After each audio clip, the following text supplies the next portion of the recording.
हरे कृष्णा। संजय जी बताते हैं कि युधिष्ठिर महाराज ने बहुत विलाप किया।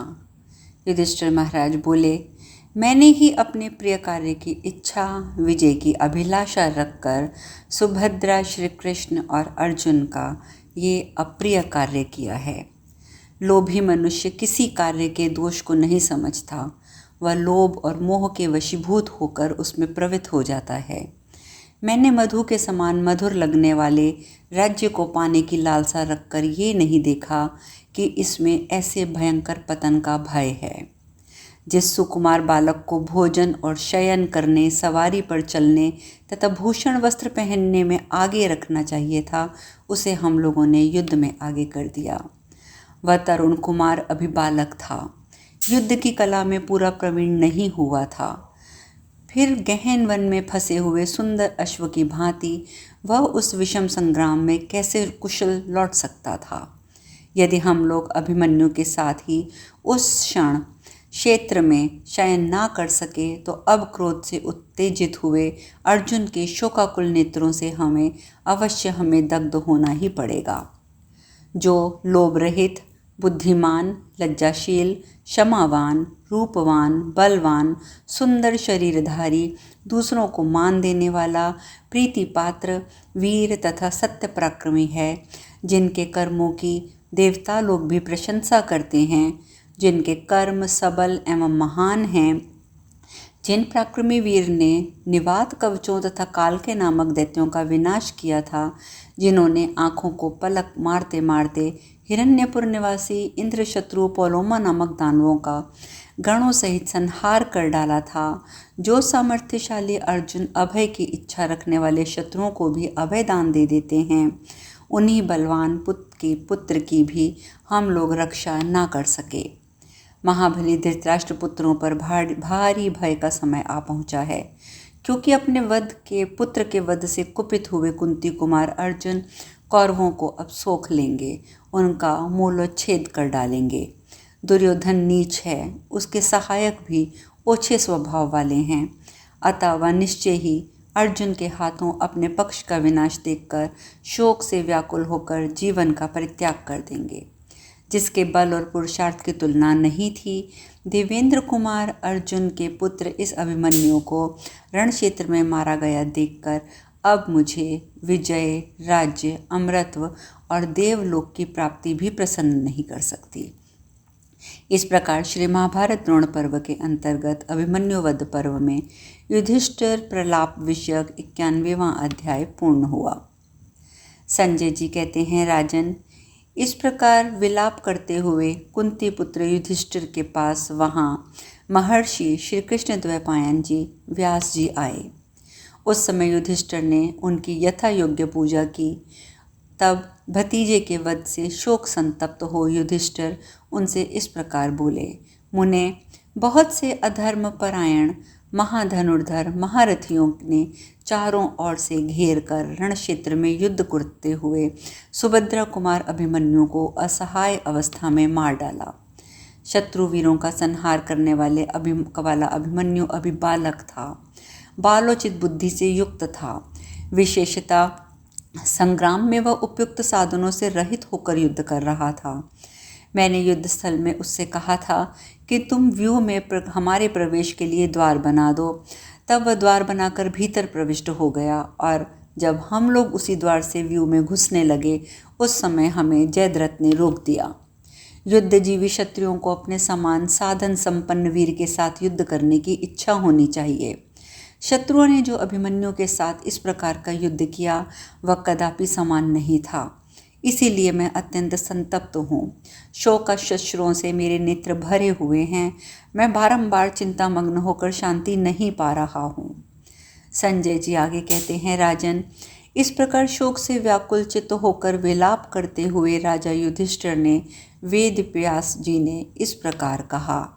व्यास जी बोले, संपूर्ण शास्त्रों के विशेषज्ञ भरत कुलभूषण युधिष्ठिर, तुम्हारे जैसे पुरुष संकट के समय मोहित नहीं होते हैं। वह पुरुषोत्तम अभिमन्यु शूरवीर था। उसने रण क्षेत्र में अबलौचित पराक्रम करके बहुत से शत्रुओं को मार के स्वर्गलोक की यात्रा की है। भरत नंदन युधिष्ठिर, ये विधाता का विधान है, इसका कोई भी उल्लंघन नहीं कर सकता। मृत्यु देवताओं, दानवों और गंधर्वों के प्राण भी हर लेती है। युधिष्ठिर बोले, मुने, ये महाबली भूपालगण सेना के मध्य में मारे जाकर मृत नाम धारण करके पृथ्वी पर सो रहे हैं। इनमें से कितने ही राजा 10,000 हाथियों के समान बलवान थे तथा कितने ही वेग और बल में आयु के समान थे। वे सब मनुष्य एक समान रूप वाले हैं जो दूसरे मनुष्यों द्वारा युद्ध में मार डाले जाते हैं। इन प्राण शक्ति संपन्न वीरों का युद्ध में कहीं कोई वध करने वाला मुझे दिखाई नहीं देता था, क्योंकि ये सब के सब पराक्रम से संपन्न और तपोबल से संयुक्त थे। जिनके हृदय में सदा एक दूसरे को जीतने की अभिलाषा रहती थी, वे ही ये बुद्धिमान नरेश आयु समाप्त होने पर युद्ध में मारे जाकर धरती पर सो रहे हैं। अतः इनके विषय में मृत शब्द सार्थक हो रहा है। ये भयंकर पराक्रमी भूमिपाल प्रायः मर गए कहे जाते हैं। ये शूरवीर राजकुमार चेष्टा और अभिमान से रहित हो शत्रुओं के अधीन हो गए थे। वे कुपित होकर बाणों की आग में कूद पड़े थे। मुझे संदेह होता है कि इन्हें मर गए ऐसा क्यों कहा जाता है।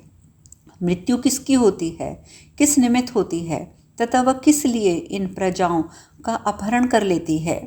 देवतुल्य पितामह, मुझे आप कुछ समझाइए। संजय जी कहते हैं, राजन, इस प्रकार पूछते हुए कुंती पुत्र युधिष्ठिर ने मुनिवर भगवान व्यास ने ये आश्वासनजनक वचन कहा। व्यास जी बोले, नरेश्वर, जानकर लोग इस विषय में एक प्राचीन इतिहास का दृष्टांत देते हैं। ये इतिहास पूर्व काल में नारद जी ने राजा अकम्पन से कहा था। राजेंद्र, राजा अकम्पन को भी अपने पुत्र की मृत्यु का बड़ा शोक प्राप्त हुआ था, जो मेरे विचार में सबसे अधिक असह दुख था। इसीलिए मैं तुम्हें उनकी मृत्यु की उत्पत्ति का उत्तम वृतांत बताता हूँ। तुम उसे सुनकर स्नेह बंधन के कारण होने वाले दुख से छूट जाओगे। ये उपाख्यान समस्त पाप राशि का नाश करने वाला है।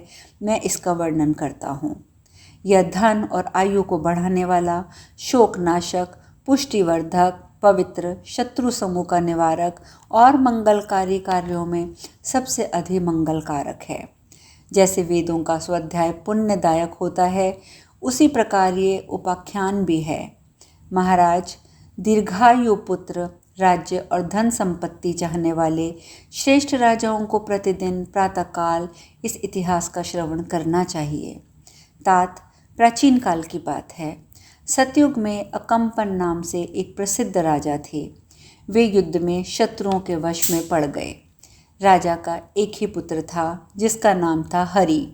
वह बल में भगवान नारायण के समान था। वह अस्त्र विद्या में पारंगत, मेधावी, श्री संपन्न और युद्ध में इंद्र के तुल्य पराक्रमी था। वरण क्षेत्र में शत्रुओं द्वारा घिर जाने पर शत्रु पक्ष के योद्धाओं और गजारोहियों पर बारंबार सहस्त्रों बाणों की वर्षा करता था। युधिष्ठिर, वह शत्रुओं को संताप कर देने वाला वीर राजकुमार, संग्राम में दुष्कर पराक्रम दिखाकर अंत में शत्रु के हाथों से वहाँ की सेना के बीच में मारा गया। राजा अकम्पन को बहुत शोक हुआ। वे पुत्र का अंत्येष्टि संस्कार करके दिन रात उसी शोक में मग्न रहने लगे। उनकी अंतरात्मा को थोड़ा सा भी सुख नहीं मिल रहा था। राजा अकम्पन को अपने पुत्र की मृत्यु से महान शोक हो रहा था। ये जानकर देवर्षि नारद उनके पास आए। उस समय महाभाग राजा अकम्पन ने देव ऋषि प्रवर नारद जी को आया देखकर उनकी यथा योग्य पूजा करके उनसे अपने पुत्र की मृत्यु का वृतांत कहा। राजा ने क्रमशः शत्रुओं की विजय और युद्ध स्थल में अपने पुत्र के मारे जाने पर यह समाचार उनसे ठीक ठीक कह सुनाया। वे बोले, देवर्षि, मेरा पुत्र इंद्र और विष्णु के समान तेजस्वी, महापराक्रमी और बलवान था, परंतु युद्ध में बहुत से शत्रुओं ने मिलकर एक साथ पराक्रम करके उसे मार डाला। भगवान, ये मृत्यु क्या है? इसका वीर्य, बल और पौरुष कैसा है? बुद्धिमानों में श्रेष्ठ महर्षि, मैं ये सब कुछ यथार्थ रूप से सुनना चाहता हूँ। राजा की ये बात सुनकर वर देने में समर्थ और प्रभावशाली नारद जी ने यह पुत्र शोक नाशक उत्तम उपाख्यान कहना आरंभ किया। नारद जी बोले, पृथ्वीपते, तुम्हारे पुत्र की मृत्यु जिस प्रकार घटित हुई है वह वृतांत मैंने भी यथार्थ रूप से सुन लिया है। महाबाहु नरेश, अब मैं तुम्हारे सामने एक विस्मृत कथा आरंभ करता हूँ, उसे ध्यान से सुनो। आदि सृष्टि के समय महातेजस्वी एवं शक्तिशाली पितामह ब्रह्मा ने जब प्रजा वर्ग की सृष्टि की थी, उस समय संहार की कोई व्यवस्था नहीं थी। अतः इस संपूर्ण जगत को प्राणियों से परिपूर्ण एवं मृत्यु रहित देखकर प्राणियों के संहार के लिए वे चिंतित हो उठे। राजन, पृथ्वीपते, बहुत सोचने विचारने पर ब्रह्मा जी को प्राणियों के संहार के लिए कोई उपाय ज्ञात न हो सका। महाराज, उस समय क्रोधवश ब्रह्मा जी ने श्रवण, नेत्र आदि इंद्रियों से अग्नि को प्रकट किया। वह अग्नि इस जगत को दग्ध करने की इच्छा से संपूर्ण दिशा और विदिशाओं में फैल गई। तदंतर आकाश और पृथ्वी सब और आग की प्रचंड लपटें व्याप्त हो गईं। दाह करने में समर्थ एवं अत्यंत शक्तिशाली भगवान अग्निदेव महान क्रोध के वेग से सबको त्रस्त से करते हुए संपूर्ण चराचर जगत को दग्ध करने लगे। इससे बहुत से स्थावर जंगम प्राणी नष्ट हो गए। तत्पश्चात राक्षसों के स्वामी, जटाधारी, दुखहारी, स्थाणु नामधारी भगवान रुद्र परमेष्ठ में भगवान ब्रह्मा जी की शरण में गए। प्रजा वर्ग के हित की इच्छा से भगवान रुद्र के आने पर परम देव महामुनि ब्रह्मा जी अपने तेज से प्रज्वलित होते हुए बोले, अपने अभीष्ट मनोरथ को प्राप्त करने योग्य पुत्र, तुम मेरे मानसिक संकल्प से उत्पन्न हुए हो। मैं तुम्हारी क्या कामना पूर्ण करूं? तुम जो चाहते हो बतलाओ, मैं तुम्हारा संपूर्ण प्रिय कार्य करूंगा। इस प्रकार महाभारत पर्व के अंतर्गत अभिमन्यु वध पर्व में 52वां अध्याय पूर्ण हुआ। यह सुनकर स्थाणु अर्थात रुद्रदेव ने कहा, प्रभो, आपने प्रजा की सृष्टि के लिए स्वयं ही यत्न किया है। आपने ही नाना प्रकार के प्राणी समुदाय की सृष्टि एवं वृद्धि की है। आपने ही वे सारी प्रजाएं पुनः आप ही के क्रोध से यहाँ दग्ध हो रही हैं। इससे उनके प्रति मेरे हृदय में करुणा भर आई है। अतः भगवान प्रभो, आप उन प्रजाओं पर कृपा दृष्टि करके प्रसन्न होइए। यह सुनकर ब्रह्मा जी बोले, रुद्र, मेरी इच्छा ये नहीं है कि इस प्रकार इस जगत का संहार हो। वसुधा के हित के लिए ही मेरे मन में अक्रोध का आवेश हुआ है। महादेव, इस पृथ्वी देवी ने भार से पीड़ित होकर मुझे जगत के संहार के लिए प्रेरित किया था। ये सती साध्वी देवी महान भार से दबी हुई है।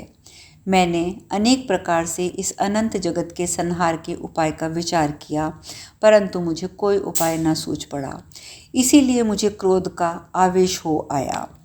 यह सुनकर रुद्र ने कहा, वसुधा के स्वामी पितामह, आप रोष न कीजिए। जगत का संहार बंद करने के लिए प्रसन्न होइए। ये स्थावर जंगम प्राणियों का विनाश न कीजिए।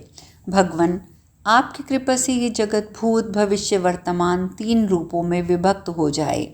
प्रभो, आपने क्रोध से प्रज्वलित होकर क्रोधपूर्वक जिस अग्नि की सृष्टि की है, वह पर्वत, शिखरों, वृक्षों और सरिताओं को दग्ध कर रही है। यह समस्त छोटे छोटे जलाशयों, सब प्रकार के तृण, लताओं और स्थावर और जंगम प्राणियों को संपूर्ण रूप से नष्ट कर रही है। इस प्रकार तो ये सारा चराचर जगत जलकर भस्म हो गया है। अतः भगवान, आप प्रसन्न हो जाइए, मन में रोष न हो, यही मेरी आपके लिए एक प्रार्थना है और मुझे आपसे यही वर की प्राप्ति हो। देव, आपके रचे हुए समस्त प्राणी किसी न किसी रूप में नष्ट होते चले जा रहे हैं। अतः आपका ये तेज स्वरूप क्रोध जगत से संसार के संहार को निवृत्त करके आप में ही विलीन हो जाएगा। प्रभो, आप प्रजा वर्ग की अत्यंत हित की इच्छा से इनकी और कृपापूर्ण दृष्टि से देखिए, जिससे ये समस्त प्राणी नष्ट होने से बच जाएं, वैसा कीजिए। संतानों का नाश हो जाने पर इस जगत के संपूर्ण प्राणियों का अभाव ना हो जाए। आदिदेव, आपने संपूर्ण लोकों में मुझे लोक दृष्टा के सृष्टा के नाम पर पद पर नियुक्त किया है। जगन्नाथ, ये चराचर जगत नष्ट ना हो जाए, इसलिए सदा कृपा करने से के लिए उद्यत होकर मैं आपसे ऐसी प्रार्थना कर रहा हूँ। नारद जी कहते हैं, राजन, प्रजा के हित के लिए रुद्र का ये वचन सुनकर ब्रह्मा जी ने पुनः अपनी अंतरात्मा से उस तेज अर्थात क्रोध को धारण कर लिया। तब विश्ववंदित भगवान ब्रह्मा ने उस अग्नि का उपसंहार करके मनुष्यों के लिए प्रवृत्ति, कर्म और निवृत्ति ज्ञान के मार्गों का उपदेश दिया। इस क्रोधाग्नि का उपसंहार करते समय ब्रह्मा जी की संपूर्ण इंद्रियों से एक नारी प्रकट हुई जो काले और लाल रंग की थी। उसकी जिह्वा, मुख और नेत्र पीले और लाल रंग के थे। राजेंद्र, वह तपाए हुए सोने के कुंडलों से सुशोभित थी। उसके सभी आभूषण तप्त स्वर्ण के बने हुए थे। वह उनकी इंद्रियों से निकलकर दक्षिण दिशा में जाकर खड़ी हो गई और उन दोनों देवताओं एवं जगदीश्वरों की ओर देखकर मंद मंद मुस्कुराने लगी। महिपाल, उस समय संपूर्ण लोकों के आदि और अंत के स्वामी अर्थात ब्रह्मा जी ने उस नारी को अपने पास बुलाकर उसे बार बार सांत्वना देते हुए मधुर वाणी में मृत्यु अर्थात हे मृत्यु ऐसा कहकर पुकारा, तू इस समस्त प्रजाओं का संहार कर। देवी, तू संहार बुद्धि से मेरे रोष के द्वारा प्रकट हुई है, इसलिए मूर्ख और पंडित सभी प्रजाओं का संहार करती रहे। मेरी आज्ञा से तुझे ये कार्य करना होगा, इससे तू कल्याण प्राप्त करेगी। ब्रह्मा जी का ये ऐसे कहने पर मृत्युनाप माली कमल लोचना अबला अत्यंत चिंतामग्न हो गई और फूट फूट कर रोने लगी। पितामह ब्रह्मा ने उसके उन आंसुओं को समस्त प्राणियों के हित के लिए और अपने दोनों हाथों में ले लिया और उस नारी को भी अनुनय से प्रसन्न किया। इस प्रकार श्री महाभारत द्रोण पर्व के अंतर्गत अभिमन्यु वध पर्व में मृत्यु वर्णन विषयक 53वां अध्याय पूर्ण हुआ। अब शेष कथा कल। हरे कृष्णा।